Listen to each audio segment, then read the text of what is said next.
Hello everyone, hope you're doing well today. Today we are talking about Chapter 10. We're looking at fitness evaluation, selection, and administration. This is kind of a follow-up from our conversation about the client consultation, and so here we go into more of the fitness evaluation, and our next will be really working on more of the fitness testing. So here we go. Really, the objectives for today are to really look at the purposes of performing physical assessments on your client, as well as describing how to evaluate a test's validity and reliability, and be able to identify the factors that contribute to cardiovascular disease, to determine suitability for specific tests, as well as the ability to begin exercise or the need for medical clearance, and be able to identify how to select appropriate tests for individual clients. One of the primary purposes of fitness testing is indeed to gather baseline data. Baseline data refers to the initial measurements and information about an individual's fitness levels, their health status, and physical capabilities. These assessments provide a starting point from which progress and improvements can be measured over time. So here are a few key purposes of fitness assessment. You really want to establish a starting point. So your fitness assessments helps establish a baseline of fitness for an individual by measuring various parameters such as body composition, cardiovascular fitness, muscular strength and endurance, flexibility, and other relevant factors. A starting point is determined. That information allows you to design appropriate exercise programs tailored to the individual's needs. Setting goals. Fitness assessments provide valuable information that help individuals and fitness professionals set realistic and achievable goals. By understanding their current fitness levels, individuals can work towards specific targets and track their progress effectively. Assessments also help identify areas of strength and areas that need improvement, enabling goal setting in specific fitness components. Tracking progress. Regular fitness assessments allow individuals to track their progress and evaluate the effectiveness of their exercise programs. By comparing subsequent assessment results to the baseline data, individuals can objectively measure improvements in areas such as strength, endurance, flexibility, and overall fitness. That feedback is essential for motivation and making necessary adjustments to training plans. Identifying health risks. Fitness assessments may reveal certain health risks or abnormalities that could affect an individual's exercise program. For example, assessing blood pressure, heart rate, and other cardiovascular parameters can help identify potential cardiovascular issues. Fitness professionals can use this information to modify exercise prescriptions or refer individuals to healthcare providers if necessary. Personalizing exercise programs. Fitness assessments provide valuable insight into individuals' strengths, weaknesses, and specific needs. Fitness professionals can use this information to develop personalized exercise programs that address the individual's goals and account for any limitations or considerations. This customization enhances the effectiveness and safety of the exercise program. Motivation and accountability. Fitness assessments serve as a tool for motivation and accountability. Being able to see progress and improvements over time can help boost an individual's motivation and commitment to their fitness journey. Moreover, having scheduled assessments creates a sense of accountability as individuals are aware that their progress is being evaluated. Overall, fitness assessments play a crucial role in gathering baseline data and providing a comprehensive understanding of an individual's fitness levels. They help set goals, track progress, identify health risks, personalize exercise programs, and enhance motivation and accountability throughout the fitness journey.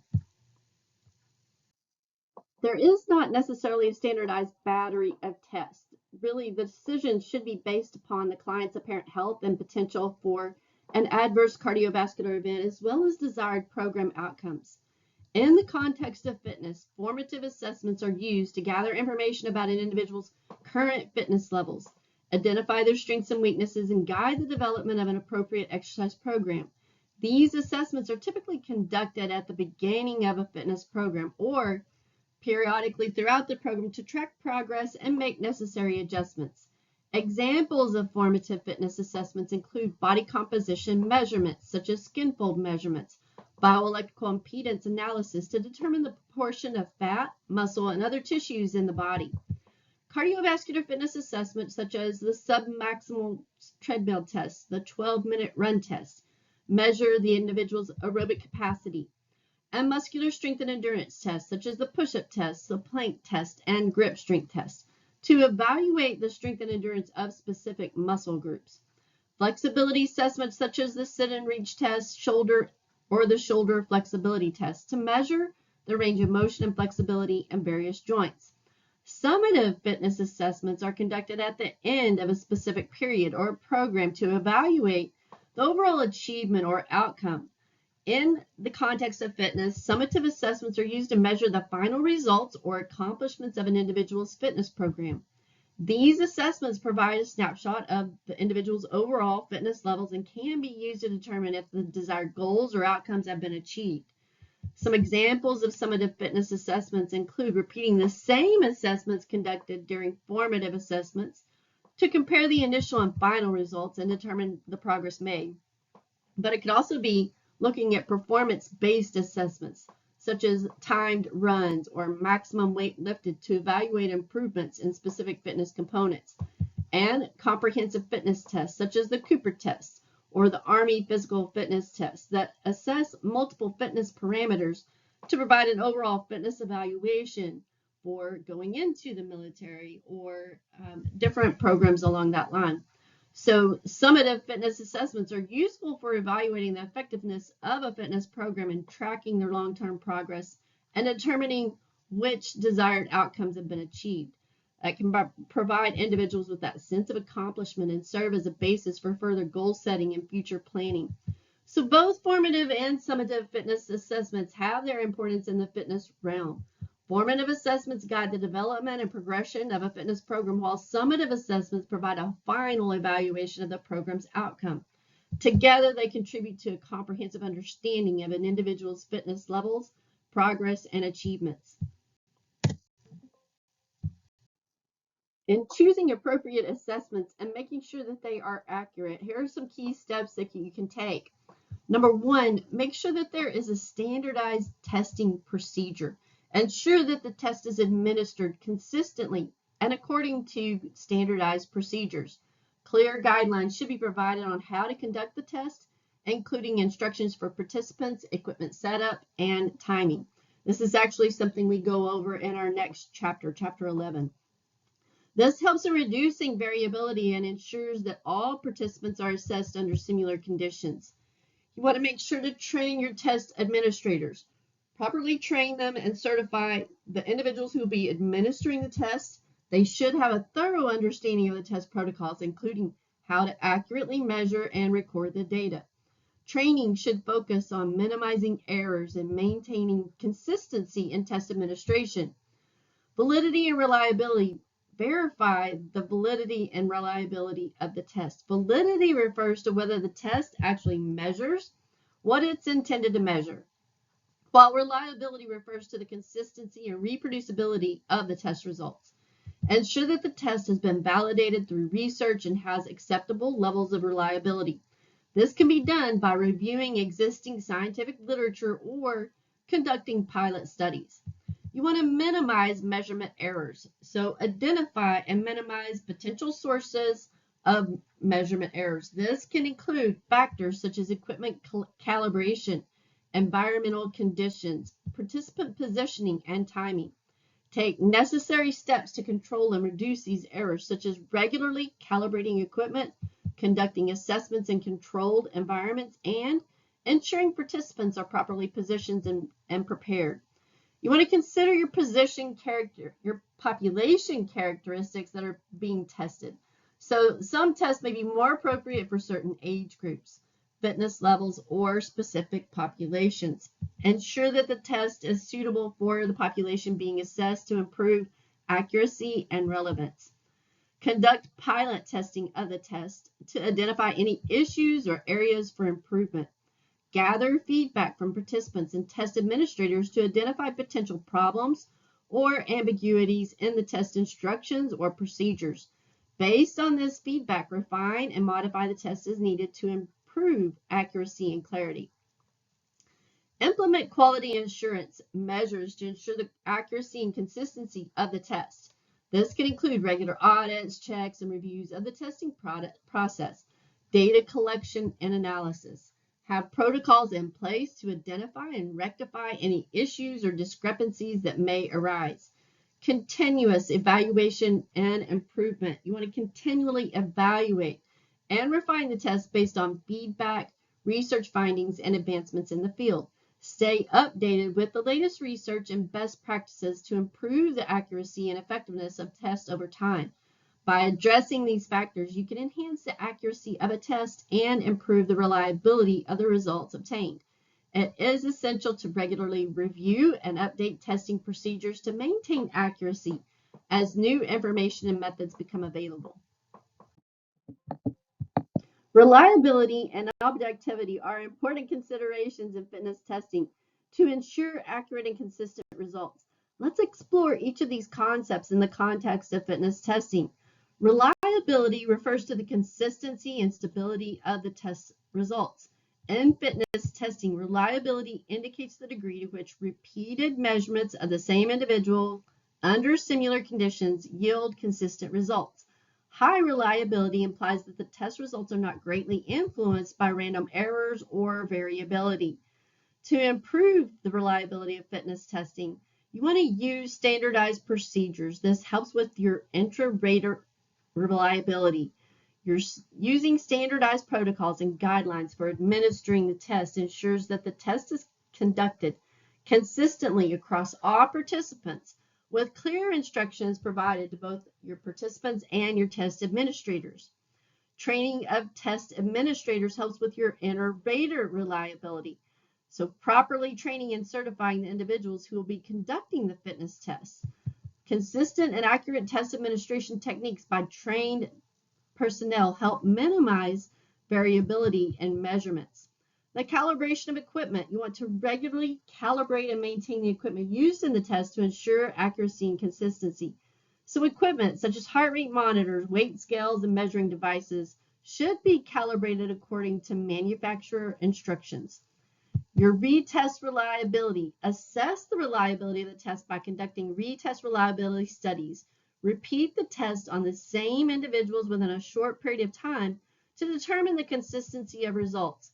High correlation between the initial and retest scores indicate good reliability. Objectivity in fitness testing refers to the degree of consistency and lack of bias in the measurement process.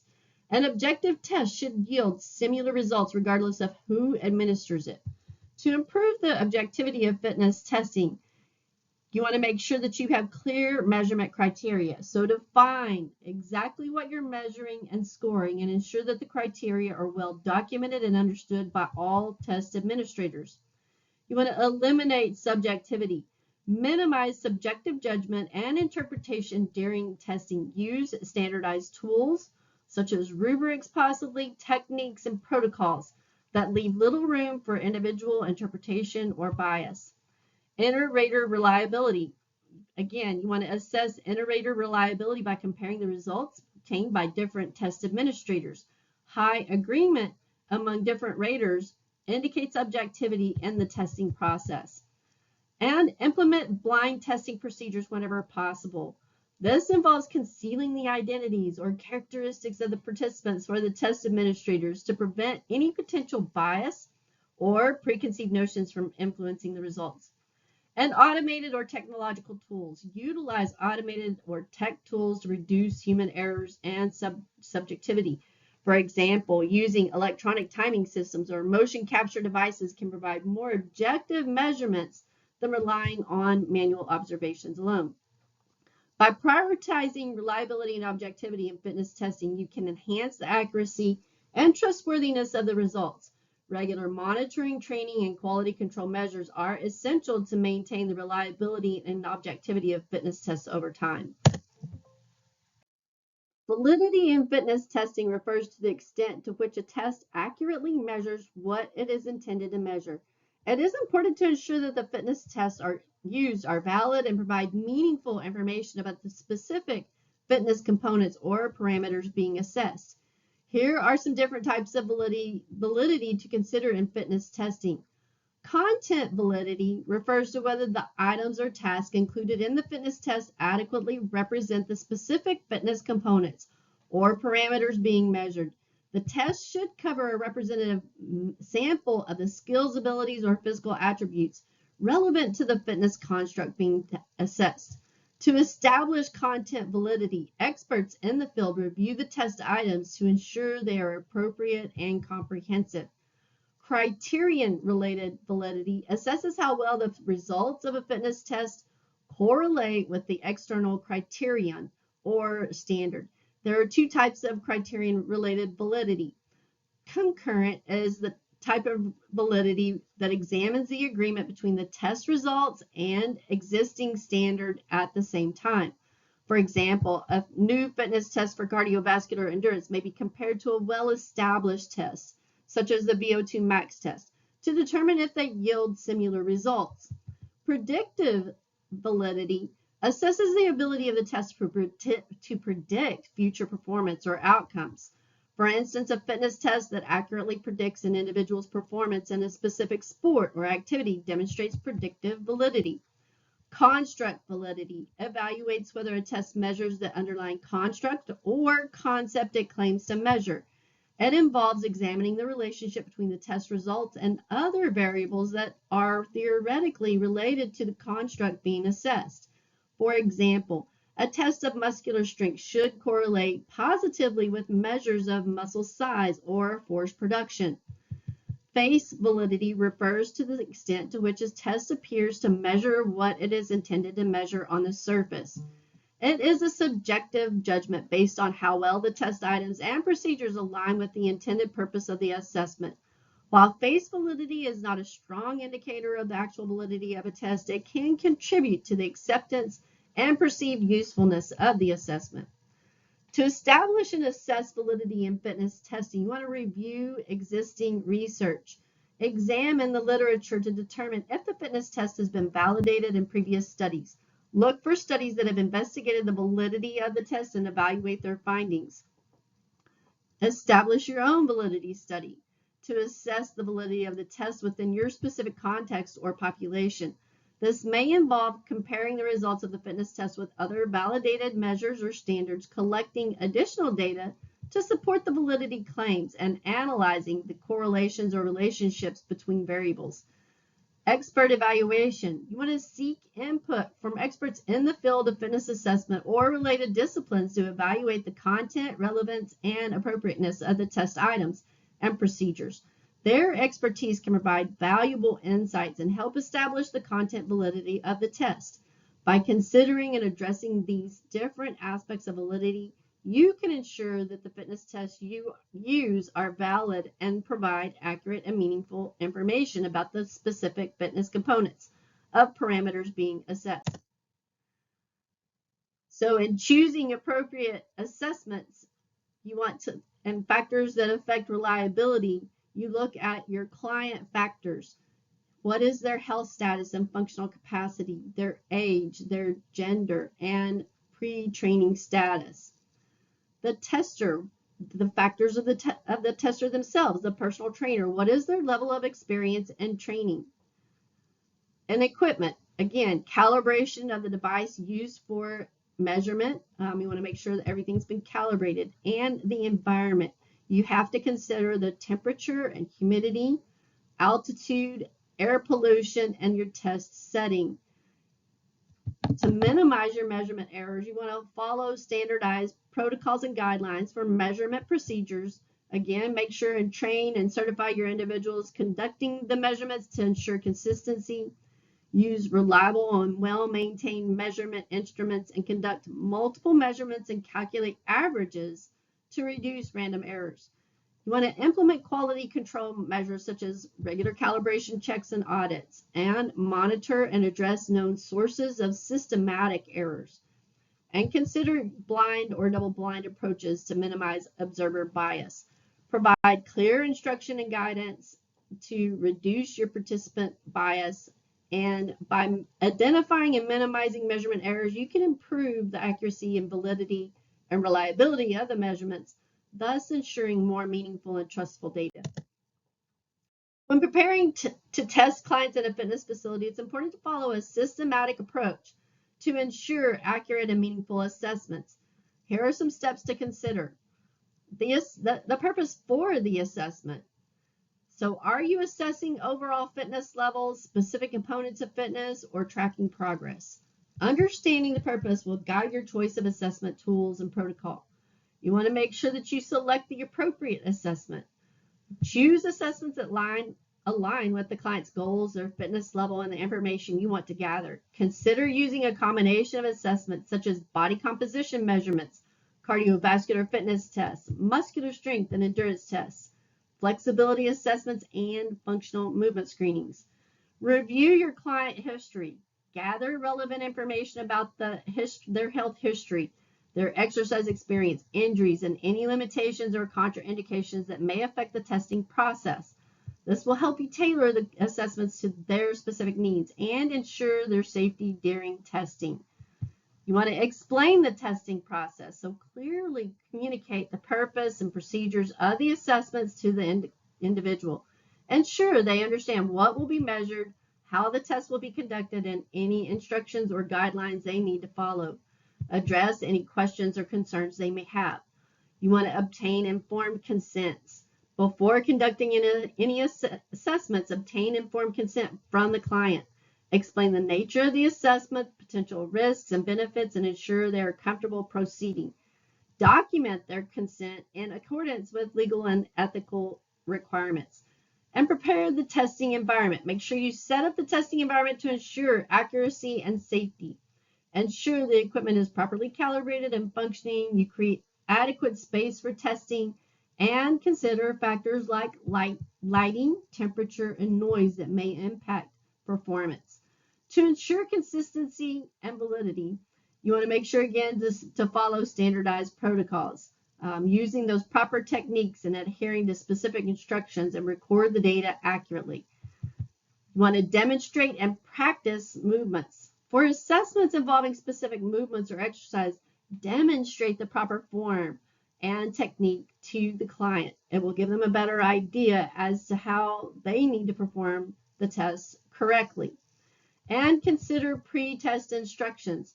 Provide them with the necessary pre-test instructions to optimize their performance. This may include recommendations for fasting, hydration, avoiding strenuous exercise before testing, and appropriate clothing or footwear to wear.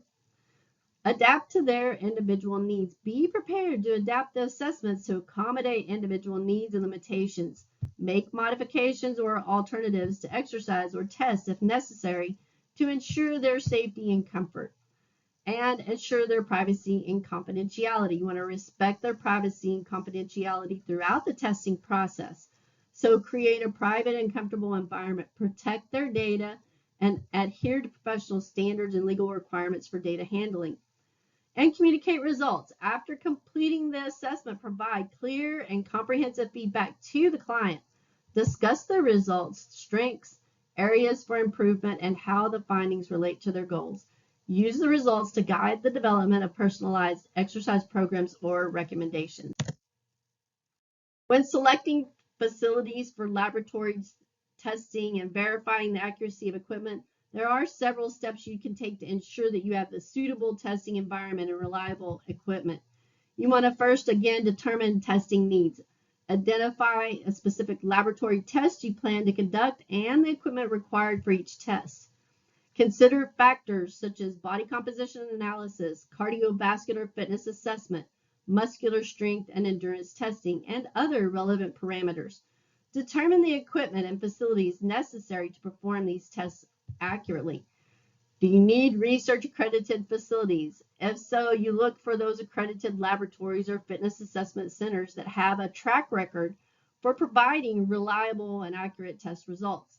Accreditation from recognized organizations such as the International Organization for Standardization can indicate that the facility meets certain quality standards in terms of equipment, personnel, and procedures. Check equipment specifications. Once you have identified potential facilities, inquire about the specific equipment they have available for the test you require. Ask for details on the make, model, and specifications of the equipment to ensure it meets the necessary standards for accuracy and precision. Verify calibration and maintenance. Inquire about their calibration and maintenance practices, followed by the facility. Regular calibration ensures that the equipment is measuring accurately and consistently. Ask about their calibration schedules and procedures, and inquire about how often the equipment is serviced and maintained to ensure its optimal functioning. Laboratory tests in the context of fitness assessments are conducted in controlled environments, such as fitness centers, clinics, or research laboratories. These tests often involve the use of specialized equipment and trained professionals to obtain accurate and precise measurements of various fitness parameters. Here are some examples of common laboratory tests. A body composition analysis utilizing dual energy X-ray absorptiometry, or DEXA, air displacement plethysmography, or BODPOD, or bioelectrical impedance, such as the BIA, to assess body composition, including measurements of body fat percentage, lean body mass, and bone mineral density. Cardiopulmonary exercise testing, or CPET, is a comprehensive test that evaluates cardiovascular and pulmonary function during exercise. It typically involves a treadmill or stationary bike exercise while monitoring heart rate, blood pressure, oxygen consumption, carbon dioxide production, and other respiratory parameters. Maximal oxygen consumption, or VO2 max, measures an individual's maximum aerobic capacity, or the highest amount of oxygen their body can utilize during intense exercise. It often involves a graded exercise protocol on a treadmill or stationary bike while monitoring respiratory gases and heart rate. And maximal strength testing.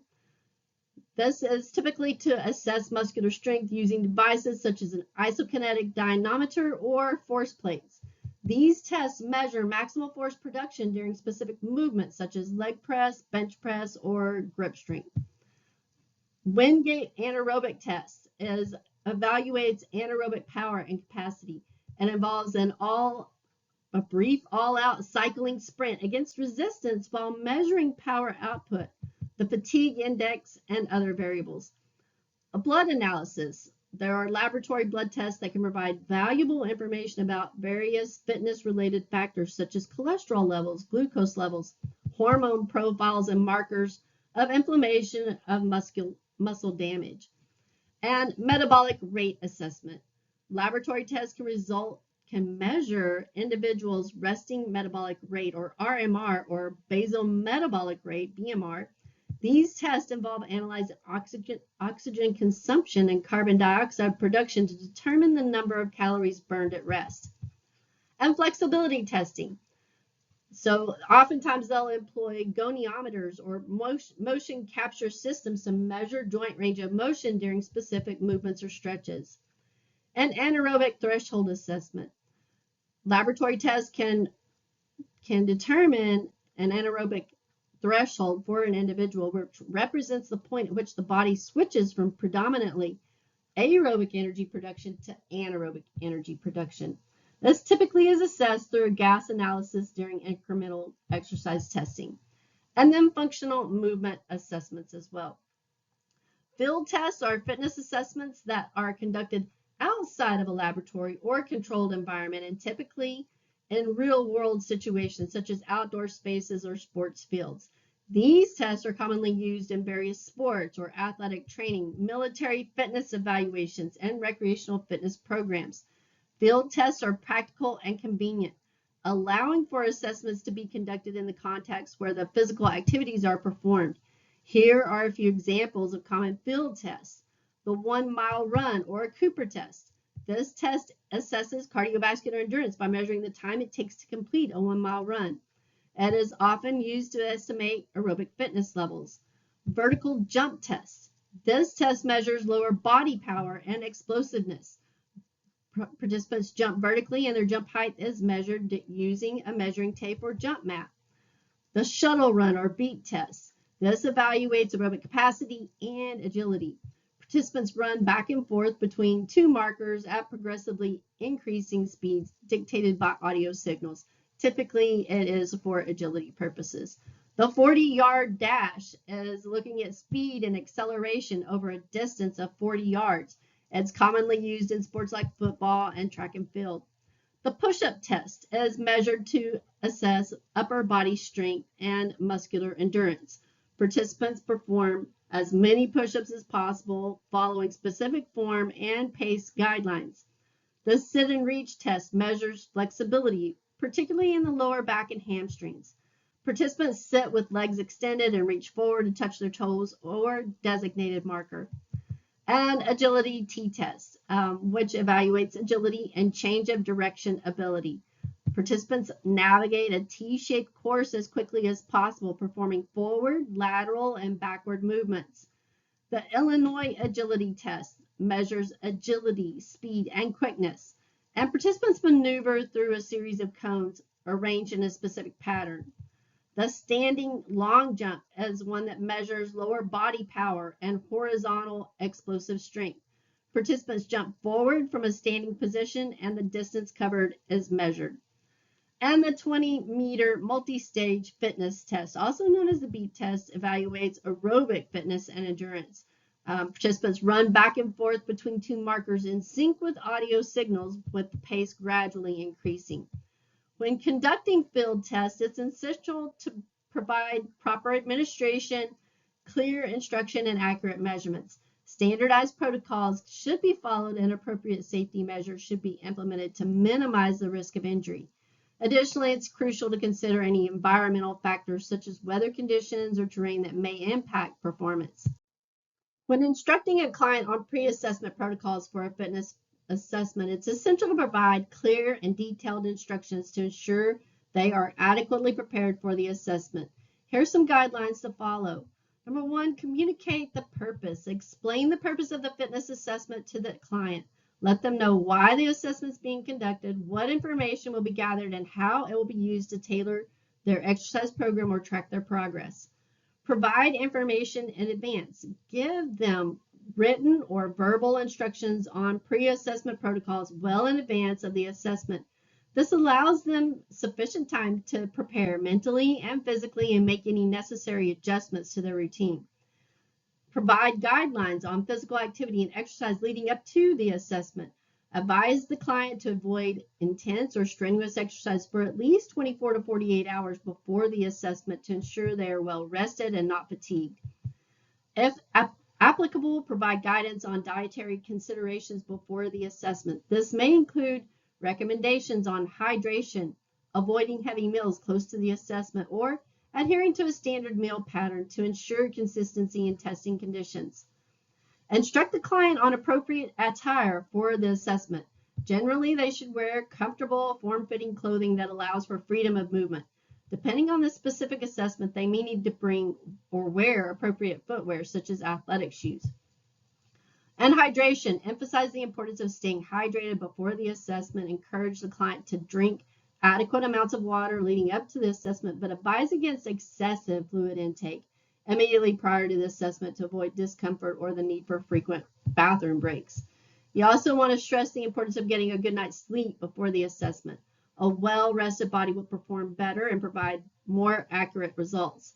Encourage the client to prioritize rest and recovery in the days leading up to the assessment. And inquire about any medications or supplements the client may be taking and provide instructions on whether they should continue or modify their usage before the assessment. Advise the client to consult with their healthcare provider if they have any concerns or questions about the impact of medications or supplements on the assessment. And provide an opportunity for the client to ask questions or seek clarification on any aspects of the pre-assessment protocols. Address any concerns they may have and ensure they feel confident and well informed before the assessment. And remind the client of the date, time, and location of the assessment. Provide any additional instruction or requirements specific to the assessment, such as arrival time, paperwork to bring, or any other logistical details. By clearly communicating pre-assessment protocols and providing necessary instructions, you can help your client prepare adequately and optimize their performance during the fitness assessment. Additionally, consider providing these instructions in form in written form to serve as reference for the client. Again, make sure they're wearing appropriate clothing, identify specific testing procedures and expectations before, during, and after the test, and identify the conditions for terminating a test. The sequence of assessments in a fitness assessment can vary depending on the specific goals, client's needs, and the available equipment. However, there is a general guideline for the sequence of assessments. Your resting and anthropometric measurements, you want to begin with assessing vital signs such as blood pressure and heart rate. Now, that can be done at the initial consultation, but if it's not, it should be done at the beginning of your fitness testing. Your anthropometric measurements to gather baseline data on the client's body composition. So that could include measurements such as height, weight, body mass index, waist circumference, and skin fold measurements. You do that in that order because once you begin exercising, blood fills the muscle and it's going to skew your results.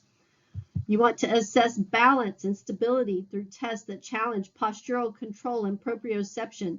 That may involve single leg stance tests, stability ball exercises, or balance beam activities, and incorporate functional movement assessment to evaluate the client's movement patterns and identify any biomechanical imbalances or asymmetries.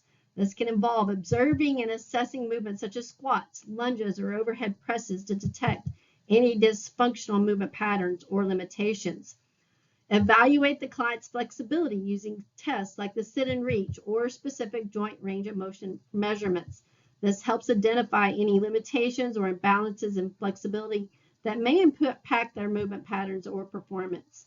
Then you're going to look at their muscular endurance. Assess muscular endurance through exercises targeting muscles used for endurance, such as push-ups, planks, and wall sits.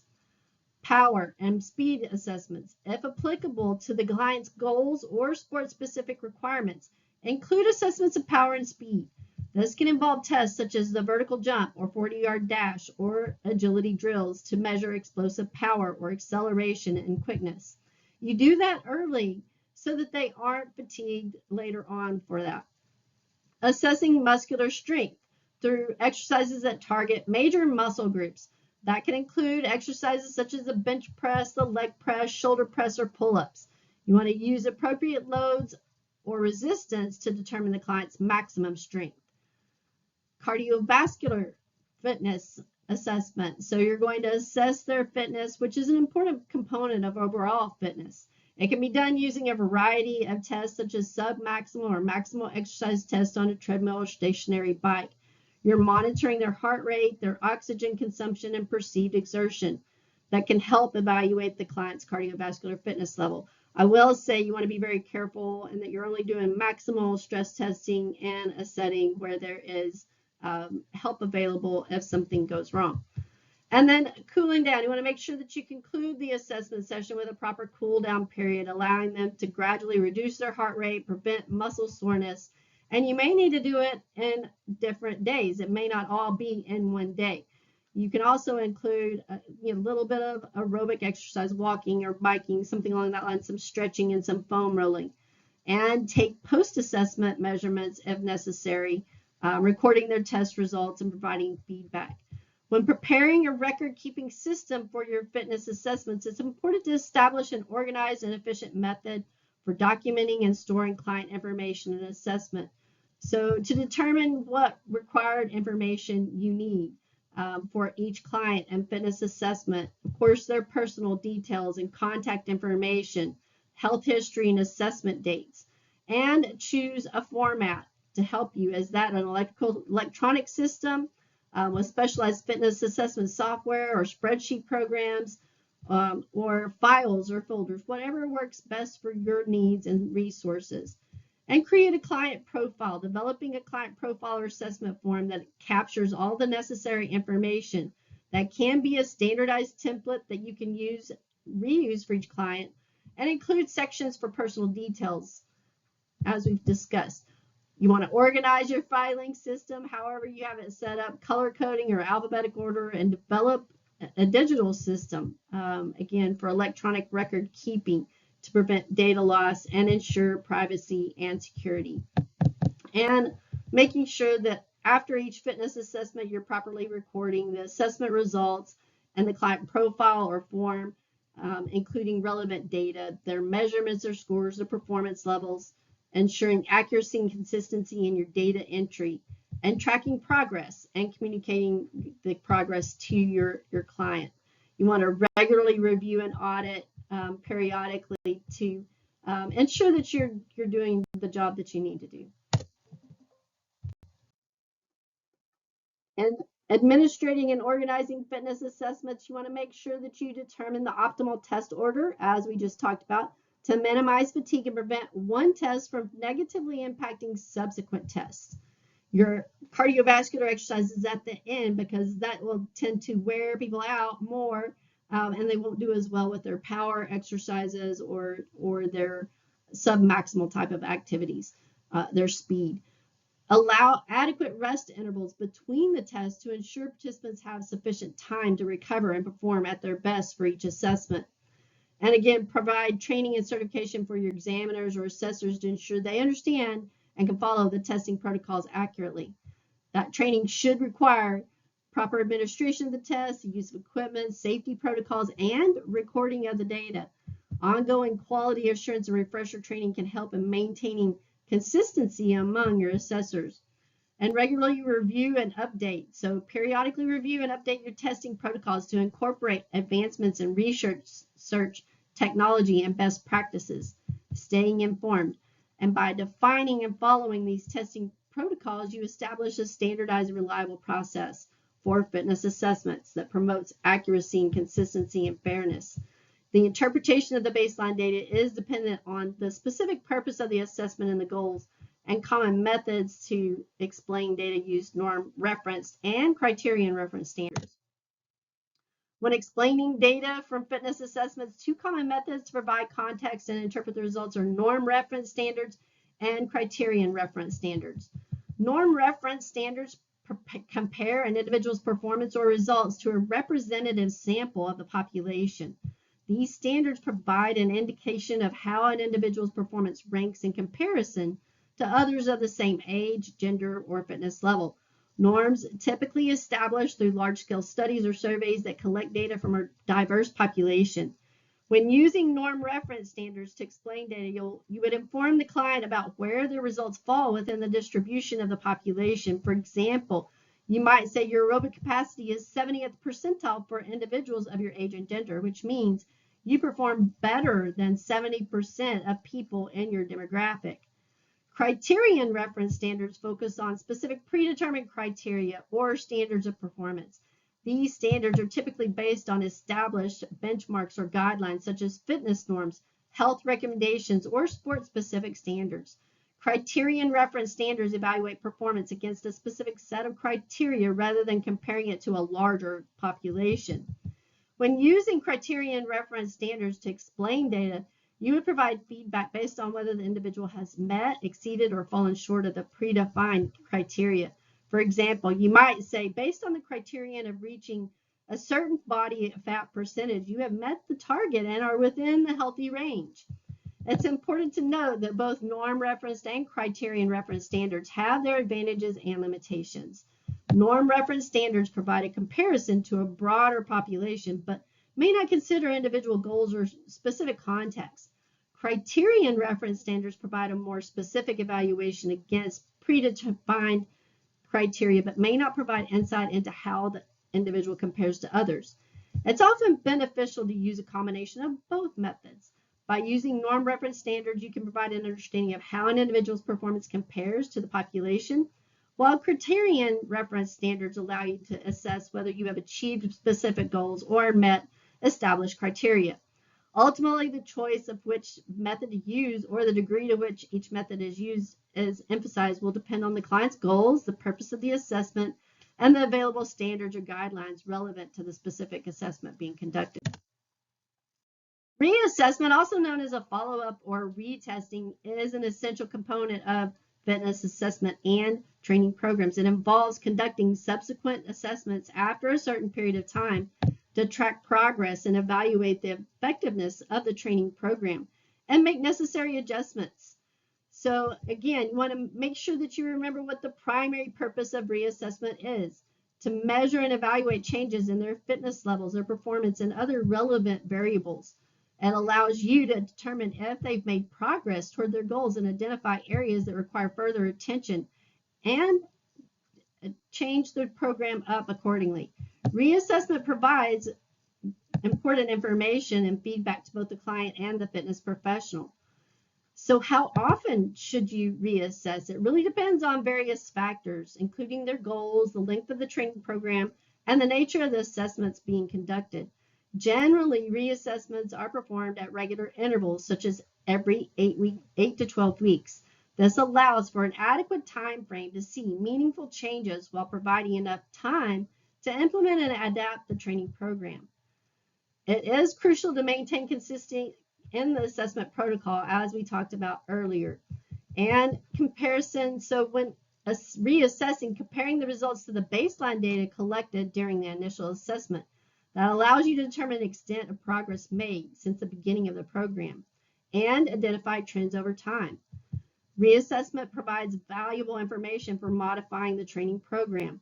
If progress has been made, adjustments may involve increasing the intensity, duration, or complexity of exercises to continue to challenge the client. If progress has been minimal, or if there are areas that require improvement, the program can be adjusted to target those specific areas. And reassessment provides opportunity to review and revise goals.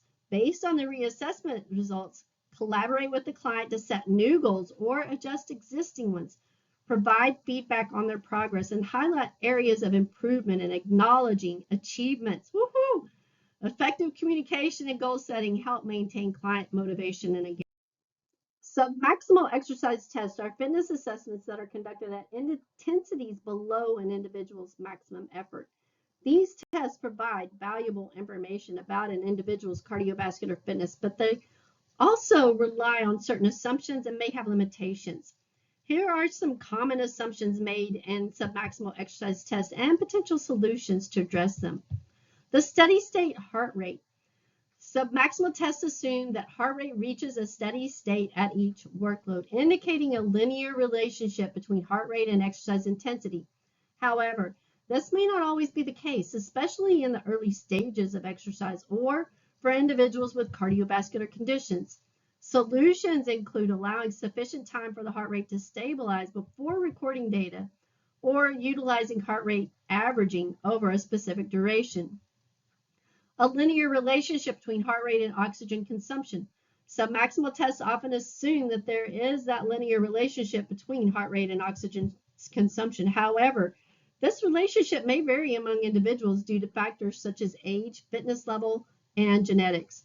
Solutions include using population-specific regression equations to estimate oxygen consumption or utilize additional measures, such as ratings of perceived exertion to complement heart rate data.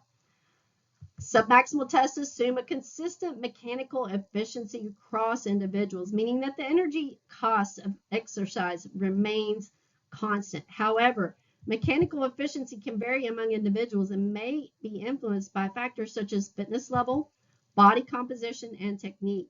Solutions including using population-specific correction factors to adjust for individual differences in mechanical efficiency.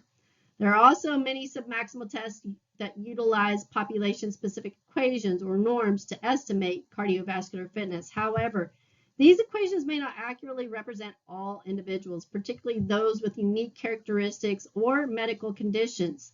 Solutions include validated equations specific to certain populations or considering individualized adjustments based on factors like body weight, age, and sex. Submaximal tests assume that participants adhere to the test protocol and maintain consistent effort and do not have any external influences that could affect their performance. However, compliance issues, lack of motivation, or external distractions can impact the validity of the test results. Solutions include providing clear instructions, monitoring participants closely, and ensuring conducive testing environment to maximize compliance. It's important to note that while submaximal exercise testing have their assumptions and limitations, they still provide valuable information about an individual's cardiovascular fitness and can be useful in various settings. Fitness professionals should carefully consider these assumptions and implement appropriate solutions and interpret the results in conjunction with other assessment data to gain a comprehensive understanding of an individual's fitness level. Cardiovascular endurance testing is used to assess an individual's aerobic capacity or cardiovascular fitness. It provides valuable information about the efficiency of the cardiovascular system and helps determine the individual's ability to sustain prolonged exercise. Here are some commonly used tests for assessing cardiovascular endurance. The VO2 max. This is considered the gold standard for measuring cardiovascular endurance. It directly measures the maximum volume of oxygen that an individual, or VO2, that an individual can utilize during intense exercise. This test involves wearing a mask or mouthpiece connected to a metabolic analyzer while performing progressively intense exercise, such as running on a treadmill or cycling on an ergometer. The 1.5-mile run or walk test. This test is widely used to estimate cardiovascular fitness. Participants are required to run or walk a set distance of 1.5 miles as quickly as possible. The time is taken to complete the test is recorded, and it is often correlated with aerobic fitness levels. The Cooper 12-minute run or walk test. In this test, participants are instructed to run or walk as far as they can within 12 minutes. Total distance covered is measured and used as an estimate of cardiovascular fitness, and it's very suitable for individuals of various fitness levels. The step test. The step test involves stepping up and down on a platform or bench at a specific pace for a set duration, usually 3 to 5 minutes. The heart rate is monitored before, during, and after the test to assess cardiovascular fitness. The recovery heart rate is recorded as an indicator of fitness level.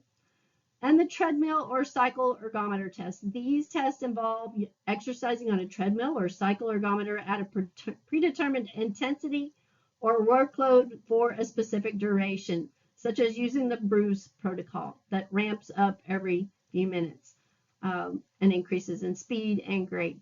The heart rate, perceived exertion, and other physiological responses are monitored to evaluate cardiovascular endurance.